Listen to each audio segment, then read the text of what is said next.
India ജലസമൃദ്ധിയുള്ള നാടാണ്. ജലമാർഗമുള്ള യാത്രാ സൌകര്യങ്ങളുടെ വലിയ സാധ്യതകൾ ഗൌരവമായി പലതരത്തിൽ ആലോചിക്കുന്നുമുണ്ട്. സോളാർ എനർജിയിൽ ആധുനികവും സുരക്ഷിതവുമായ ബോട്ട് സർവീസ് എന്ന വിപ്ലവകരമായ മാറ്റം യാഥാർത്ഥ്യമായത് കേരളത്തിലാണ് എന്നത് യാദൃശ്ചികമാകാം. ജലമലിനീകരണമില്ലാത്ത കുറഞ്ഞ ചെലവ് മാത്രം മതിയാകുന്ന സോളാർ ബോട്ട് എന്ന ആശയം ഇന്ത്യയൊട്ടാകെ അതീവ താൽപര്യപൂർവ്വം ശ്രദ്ധിക്കുമ്പോൾ സന്ധ്യ തണ്ടശ്ശേരി എന്ന അതിന്റെ രാജശില്പി ബോട്ട് സർവീസിന്റെ പരമ്പരാഗത സങ്കല്പം തന്നെയാണ് പൊളിച്ചെഴുതുന്നത്. Technology crucial is one is design. ഈ പറഞ്ഞ നമ്മള് സാധാരണ ഒരു ബോട്ടിനെ കാട്ടി വളരെ കുറവ് പവർ വേണ്ട ഒരു സാഹചര്യത്തിൽ കൊണ്ടുവരണമെങ്കിൽ ഒന്ന് വളരെ നല്ല ഷേപ്പ് ആവണം. അണ്ടർ വാട്ടർ ഡിസൈൻ പിന്നെ വളരെ ലൈറ്റ് ആവണം. സോ ഗിവൺ ദാറ്റ് നമ്മളിത് പ്രൂവ് ചെയ്തുകൊണ്ട് പല സ്റ്റേറ്റ്സും ഇത് റെപ്ലിക്കേറ്റ് ചെയ്യാൻ ട്രൈ ചെയ്യുന്നുണ്ട്. ഡീസൽ പോലുള്ള ഫോസിൽ ഫ്യൂലുകളുടെ കാലം കഴിഞ്ഞു. പരിപൂർണമായും സോളാർ എനർജിയിലാണ് ഈ ബോട്ട് വർക്ക് ചെയ്യുന്നത്. ഇന്ത്യയിൽ തന്നെ വിപ്ലവകരമായ ഈ മാറ്റത്തിന് തുടക്കം കുറിച്ചത് കേരളത്തിലാണെന്നുള്ളത് നമുക്ക് ഓരോരുത്തർക്കും അഭിമാനിക്കാം. കോട്ടയം ജില്ലയിലെ വൈക്കം കടവിൽ നിന്നും ആലപ്പുഴ ജില്ലയിലെ തവണക്കടവിലേക്കും തിരിച്ചും ഇന്ത്യയിലെ ആദ്യത്തെ സോളാർ ഫെറി സർവീസ് നടത്തുന്നു. ദിവസവും നൂറുകണക്കിന് ആളുകളാണ് ഇതിൽ യാത്ര ചെയ്യുന്നത്. ഇന്ത്യയിലെ ആദ്യത്തെ സോളാർ ബോട്ടിലാണ് യാത്ര ചെയ്യുന്നതെന്ന ബോധ്യം ഇവർക്കുണ്ട്.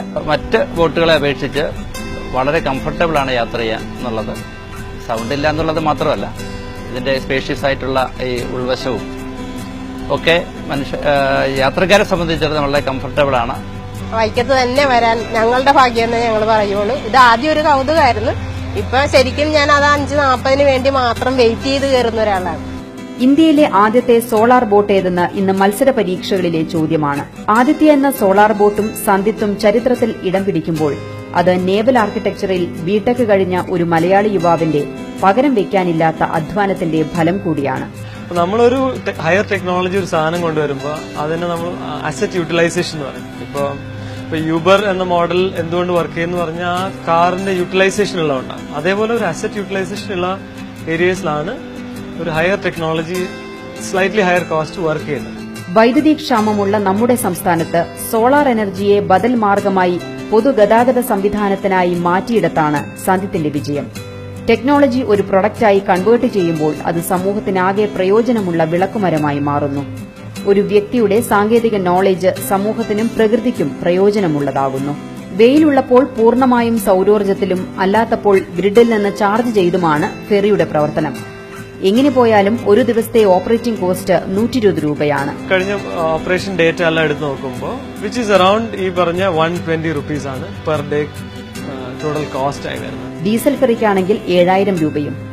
സോ ഇപ്പോൾ ബാറ്ററി സൈസ് 50 kilowatt hour ആണ്. വിച്ച് മീൻസ് ദാറ്റ് നമ്മൾ ഈ സമയങ്ങളിൽ ബ്രേക്ക് സമയങ്ങളിലൊക്കെ നമ്മൾ ചാർജ് ചെയ്യാനിടും. അത് ഇപ്പൊ ഈ ബാറ്ററിയുടെ സൈസ് 80 ആണെങ്കിൽ ഇതിനൊന്നും ആവശ്യമില്ല. നമ്മൾ വെദർ സൺ ഉണ്ടെങ്കിലും ഇല്ലെങ്കിലും നമ്മൾ സർവീസ് അതേപോലെ തന്നെ ആയിരിക്കും. കൊച്ചിയിലാണ് ഫെറിയുടെ നിർമ്മാണം. 75 പേരുടെ സീറ്റിംഗ് കപ്പാസിറ്റിയുള്ള ഫെറിയിൽ നല്ല ലെഗ് സ്പേസ് ഉണ്ട്. ടിവിയിൽ പാട്ട് കേട്ടുകൊണ്ട് യാത്രയും ചെയ്യാം. വളരെ സ്മൂത്ത് ആയിട്ടാണ് പോകുന്നത്. ജെട്ടിൽ അടുപ്പിക്കാനും വളരെ സൗകര്യപ്രദമാണ്. പിന്നെ വർക്ക് ചെയ്യുന്ന ലെസ്കേഴ്സിന് അവർക്ക് അടുത്ത് കഴിയുമ്പോൾ കൂടുതൽ സ്ട്രെയിൻ എടുക്കണ്ട. 2 ലിവറുള്ള കാരണം നമുക്കിത് വളരെ ഈസി ആയിട്ട് കൊണ്ടുപോയിട്ട് നമുക്കത് ജെട്ടിയിൽ പിടിക്കാൻ പറ്റുന്നുണ്ട്.